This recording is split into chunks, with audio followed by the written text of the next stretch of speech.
Feather sales, collecting and selling specialty bird feathers for crafts or fly tying. The hidden gold mine in your backyard, a guide to collecting and selling specialty bird feathers. So you found yourself staring at a stunning iridescent feather on your morning walk and wondered, is this worth something? The short answer, absolutely. Whether you're an avid outdoorsman, a backyard bird enthusiast, or someone looking for a unique side hustle, the world of specialty bird feathers is a fascinating intersection of nature, art, and commerce. From the high-stakes world of competitive fly tying to the intricate details of high-fashion millinery and DIY crafting, feathers are a high-demand commodity. But before you start stuffing every plume you find into a Ziploc bag, there's a lot you need to know. And this isn't just about picking up trash. It's about understanding species, navigating strict federal laws, mastering the art of preservation, and finding the right buyers. In this deep dive, we're going to cover everything from the legal minefield of the Migratory Bird Treaty Act to the specific feathers that make fly fishermen lose their minds. Let's turn those found treasures into a thriving specialty business. Part 1, the legal reality. Read this before you pick up anything. I hate to start with the boring stuff, but in the feather world, ignorance isn't just bliss, it's a potential felony. In the United States and many other countries, the Migratory Bird Treaty Act, MBTA, is the gold standard for bird protection. This law makes it illegal to possess, sell, or even give away feathers from protected migratory birds. Which birds are off limits? Most of them. If it's a native North American bird, it's likely protected. This includes birds of prey, eagles, hawks, owls, and vultures. Possessing an eagle feather without a permit is a massive legal risk. Songbirds, blue jays, cardinals, robins, and woodpeckers. Waterfowl, most wild ducks and geese, though there are exceptions for legally hunted game birds.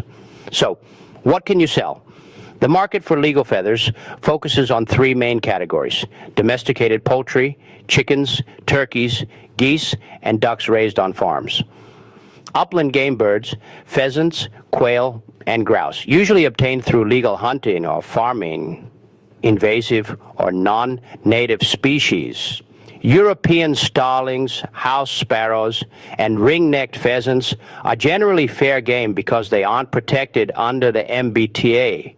Exotic pet birds, molted feathers from parrots, macaws, and peacocks are highly sought after and legal to sell if the bird was captive bred. And pro tip, always check your local and state regulations. Some states have even stricter rules than the federal government regarding the sale of wild harvested items. Part 2, the 3 major markets for feathers. To be successful, you need to know who you're selling to. Each market has wildly different standards for quality, color, and structure. 1, the fly tying community. Fly fishermen are the connoisseurs of the feather world. They don't just want a pretty feather. They need a feather that behaves a certain way in the water. What they want: genetic hackle, stiff feathers from specifically bred chickens, marabou, fluffy turkey feathers, and CDC, feathers from the preen gland of a duck. The gold standards: barred rock chicken feathers, golden pheasant crests, and cul de canard, CDC. 2, high fashion and millinery, hat making. Think Kentucky Derby hats or runway accessories. What they want: length, drama, and pristine condition. The gold standards: ostrich plumes, peacock swords, and long turkey flats that can be dyed vibrant colors. 3, the DIY craft and jewelry market. This is the most accessible market. Think boho, earrings, dream catches, and wedding decor. What they want: variety, patterns, and ethically sourced labels. The gold standards: spotted guinea hen feathers, iridescent rooster saddles, and soft goose satinets. Part 3, sourcing your feathers ethically. You don't need to be a hunter to get into this business. In fact, some of the best feathers come from passive sourcing. The backyard flock. If you or your neighbors have chickens, you're sitting on a gold mine. During molting season, usually autumn, birds naturally shed their old feathers to make room for new ones. These molted feathers are the holy grail for ethical crafters. Action step: offer to clean your neighbor's cup in exchange for the feathers they'd otherwise throw away. Partnering with local hunters, upland game bird hunters often only want the meat. The skins and feathers are frequently discarded. Action step, connect with local hunting clubs. Offer to buy the pelts or capes, the skin with feathers attached, of pheasants or turkeys. A properly dried turkey tail fan can sell for $30, $50 alone. Estate sales and vintage finds. Occasionally, you'll find old hats or fly tying kits at estate sales. While you have to be careful about the age and species, these can be a source of rare pre-banned materials that are legal to own if they predate certain laws, though selling them still requires careful documentation. Part 4, processing and preservation, the gross part. You can't just take a feather out of the dirt and mail it to a customer. It needs to be cleaned, sanitized, and bug-proofed. Step 1, inspection. Look for louse eggs, tiny white specks, or mite damage, ragged edges. If a feather is badly chewed up, it's compost, not inventory. Step 2, the wash. Use a mild grease-cutting soap. Dawn dish soap is the industry favorite. Soak feathers in warm soapy water. Gently swish, don't scrub, or you'll break the barbs. The little hooks that hold the feather together. Rinse in cool water. Step 3, drying and reblooming. A wet feather looks like a drowned rat. To bring back the fluff, use a hairdryer on a low cool setting. Gently stroke the cheriandasher apo ferries tether from the base to the tip as it dries. This zips the barbs back together. Step 4, the deep freeze. This is the most important step for long-term storage. Even if they look clean, feathers can harbor microscopic bugs. Place feathers in a sealed bag. Freeze for 48 hours. Thaw for 24 hours. Freeze again for 48 hours. This cycle kills both the adult mites and any eggs that might have hatched during the thaw. Part 5, grading and sorting. Like a pro value is determined by quality. If you mix A-grade feathers with B-grade scraps, you'll lose money. Select grade. Perfectly symmetrical, no broken tips, vibrant color, and clean quills. The stem. Bulk grade, minor imperfections, slightly ruffled, but still usable for stuffing or small crafts. Craft grade, the leftovers. Good for kids' projects or schools. The importance of pairs. In fly tying and earring making, match pairs are worth significantly more than 2 random feathers. If you find 2 feathers from the left and right side of a bird that are mirror images of each other, keep them together. You can often charge double for a match set.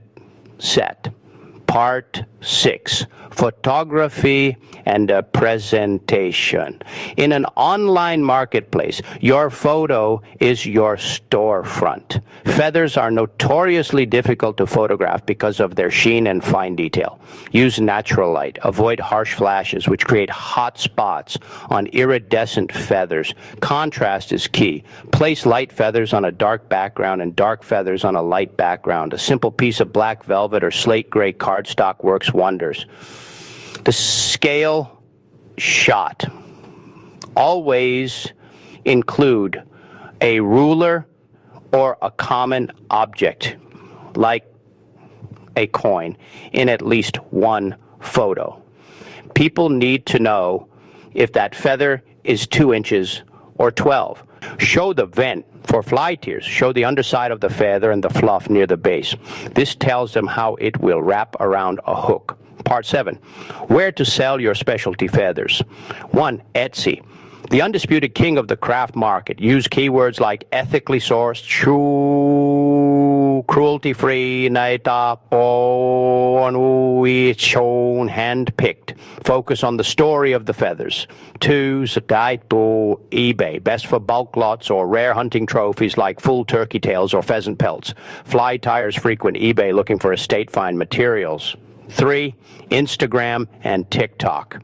The slow craft movement is huge. Posting videos of you cleaning, sorting, or finding feathers builds trust. People love seeing that their feathers came from a happy farm or a beautiful forest floor. 4, specialized fly tying forums. Communities like the Fly Tiers Forum or local fishing groups are great if you have high quality hackle. However, be prepared. These guys know their stuff and will call out poor quality instantly. Part 8.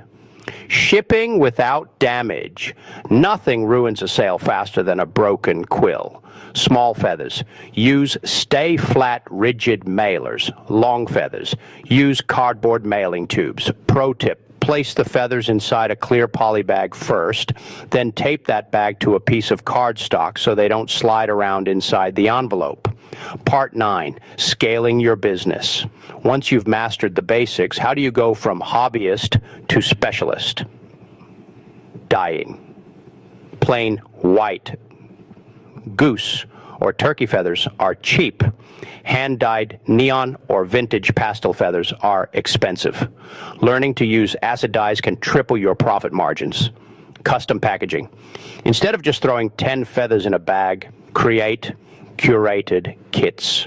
A Dreamcatcher starter kit or a trout fly sampler adds value through curation. Sustainability branding. In today's market, ethical is a selling point. If you source from a local organic farm, shout it from the rooftops. Final thoughts. Collecting and selling specialty bird feathers is a business that rewards patience, a keen eye, and a deep respect for nature. It's about seeing the value in what others overlook: the shimmer of a crow feather, non-protected species only, the sturdy utility of a turkey quill, or the delicate fluff of a chickadee. Wait, that's protected. Stick to the chickens. By respecting the law, mastering the cleaning process, and understanding your audience, you can turn a simple walk in the woods or a trip to the local farm into a profitable and artistic venture.